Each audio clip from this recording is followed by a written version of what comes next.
Hello everybody and welcome. In this video I'm going to show you how to disconnect your earbuds Philips Fidelio T1 from your iPhone.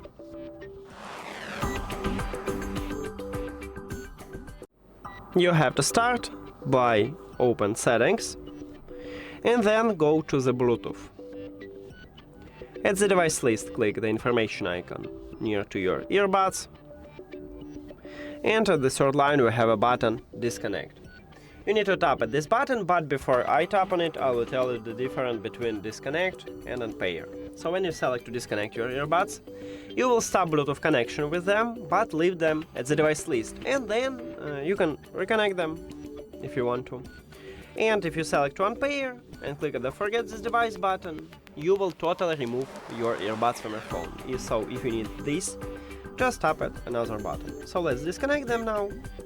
And as I said, I stop Bluetooth connection with them, but still have them at the device list, and I can easily reconnect them by just tap on them. That's it.